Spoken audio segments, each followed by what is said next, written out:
Pierre Cyr, who is the NDP candidate for Tobique-Mactaquac, joins us from his home via Skype, and we're having a discussion about economic development. Pierre, what do you think? You know, we have an aging population in Tobique-Mactaquac. We have a lot of young people actually leaving the region. What do we need in Tobique-Mactaquac for economic stimulus? In terms of economic development and in terms of patrimony, le patrimoine, to retain the youth, you're definitely going to have to look at the basics, because this is a rural riding. It's a woodland riding. It's an agricultural riding. And in terms of the wood industry, the lumber industry, we've lost so many mills. We've lost so many good paying jobs with that those kids who would have stayed here to do those jobs are now moving outside. It's not just, it's understandable somebody who's an engineer, technically highly educated, to move out of the area to go Fredericton, Moncton, or even to the bigger centers to develop his career. But when even the good paying jobs that could be in this riding aren't here, well, that's a double whammy in that sense, where kids will leave who would do work in a mill. They'd work the farm, they'd work the forestry, they work maybe some mining. Okay, so in terms of mining development, we do hope that if it does occur, that it'll be done with sustainably with regards to the environment. There's been talk of windmills in the area that during the construction phase you can get some employment out of that. But ultimately, the basics is the lumber industry, the woods industry, and the agriculture. In terms of the woods industry, it's been essentially abandoned by liberal and conservative governments. We have this free trade ideology that runs everything. We have a generic tariff where there are no free trade deals with places like Asia. We have generic tariffs that are established for everything, which means that for some industries, truly uncompetitive or behavior from Asia is destroying our industry. And on the other hand, some industries in Canada are overly protected in a few instances by a 17% tariff. There's something that could be done there to help protect our industry reasonably, while also promoting trade with large markets like Asia, because we want access to those markets. We can't simply say we're going to put 100% tariffs on everything and close the borders, because Canada, being a small country, we're invested in trade. We have to trade with other countries, especially large local countries like the United States, and hopefully Europe on a better basis in the future, if there is ever a trade deal signed with Europe. Although I'm less concerned with that, because Europe has very high environmental and safety standards compared to other places. I would hope that in terms of the lumber industry, that if we had a more protective environment to try to keep the value add industry, in terms right now we're basically cutting logs and shipping them overseas or across the border to other mills. We lost our mills. We lost all those jobs.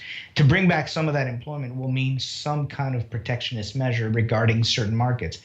Not necessarily with the Americans. There seems to be a deal quite well in place, but with places like Asia, if we ship our logs to Asia and they ship us back all the value-added products, well, we're the ones losing out here. Because China could literally eat alive our entire manufacturing industry. They could take it all. And if we let them take it all, what kind of a society are we going to have left? We're going to have a service sector economy that is essentially low wage. So what is the solution then? It's moderation on everything. You need a moderate trade policies.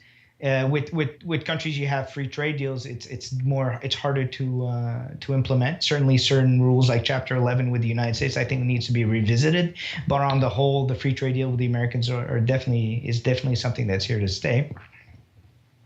But with places like Asia, we're going to have to really say, listen, the last time we had this level of unbalanced trade, where you were selling to us 10 times more than we were selling to you, we got the opium wars out of it. Okay, it was the early 19th century, and the Chinese were beating us in trade. This isn't new, by the way. Trade has existed for as long as we've had civilizations and the Silk Road, basically, and before that, I'm sure, at lower levels. But if we want to have sustainable trade with China, it's going to have to be pretty much even trade, the way we have with the United States.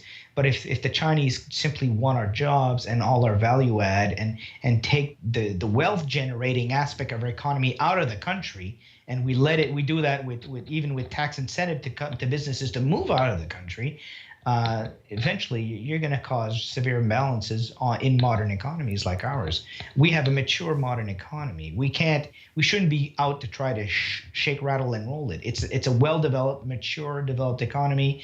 We should seek to implement moderate policies that sustain it over the long term. And in terms of the agriculture, I know farmers are having a hard time getting into business, and yet at the same time, we had colossal price spikes of food grains last year. Wheat spiked by 70%, corn by 30%. In that, we're going to have a huge discussion as to what is it ethical and moral to have ethanol production with food grains if prices are spiking like that. So one of the reasons that the Middle East is on fire right now is definitely because of food price spikes. Because 80% of Egyptians live on $2 a day, and if their wheat staples go up by 70%, well, this is the difference between eating and not eating. Basically. So for Tobic Mactaquac, you want to represent Tobic Mactaquac Right. in Parliament in Ottawa. What do you say to your electors or your voters in Tobic Mactaquac? What are you going to do to bring economic rejuvenation to the region? Well, we're going to need an activist government that makes capital available to entrepreneurs at the lower level. The NDP's already come out with a lower tax regimen for small businesses. Well, family farms are relatively small businesses, and if we want them to prosper, if we want more family farms we'll have to implement some kind of reasonable access to land, reasonable access to capital via government to promote farming, especially with regards to the global warming, which is putting at risk crops, which is one of the reasons why the crops spiked last year. It's not just because we're devoting more food grains to ethanol production. The crops they burned in Russia because of a heat wave. They drowned out in Western Canada and Australia because of too much rain and storms. Pakistan, the Chinese crop is suffering drought this winter, and that's a big reason why the prices spiked. And if we want to promote as a breadbasket, Canada is a breadbasket, the responsibility to make sure that something as basic as food is a stable in terms of pricing is a stable commodity. We're going to have to make strategic investments to promote the development of agriculture and increase the flexibility of agriculture everywhere, including in our own riding, in order to make sure that we don't run out of food in certain areas. If you have another year like last year, you have another year or two like what we'd had last year, where a third of the Russian crop burned to the ground, and they simply stopped all exports for 6 months because they had to feed their own people. I mean, if you have a drastic situation like that in breadbaskets across the planet, we're going to have to become much more aggressive and have an agricultural policy that's much more activist on the part of government. But it surprises me that throughout the Western world, other than in news reports about this, and even with all the revolutions occurring in the Middle East, partly related to this, which is putting oil prices unstable. It's forcing the price of oil up because of the political instability. That nobody is seeking to even address the issue as a discussion as to what we should be doing to stabilize agriculture prices. Now you talked about the prices of oil. I mean, like gas is going through the roof. And that is having an effect, obviously, on the economy of the region. If people have to spend an enormous amount of money, it's a huge riding to be able to go to work during the day, and their salaries are going to that. What kind of policies or energy policies does the NDP have? I'm not in favor of either. We talk about putting. In terms of the environment, we're talking about putting taxes on carbon or putting, cap and trade. I think ultimately it's going to have to be mandates to transit away from a limited resource, which is fossil fuels, which are, in terms of pricing, they're unstable now. And it may be unstable for the foreseeable future. The prices spiked in 2008 and 2009. They're spiking again this summer. We're up to 110 barrels today, $10 a barrel today as I speak. In April, we have to deal with a transition as fast as possible away towards a more stable energy supply. And obviously, that's the only option is electrification. So some kind of a hybrid technology, which actually has been around for a long time. Everybody's known about bulldozers forever. Well, bulldozers have been hybrid vehicles for decades. They don't run directly as a mechanical engine feeding to the wheels. They run a generator which feeds an electrical engine because it's much more gas efficient. If you can drastically improve, and that's another thing that the government could do. If you invest in technologies that promote electrical vehicles, you can basically, and an electrical vehicle will run 20 cents on the dollar what it costs in gas to travel a mile of distance.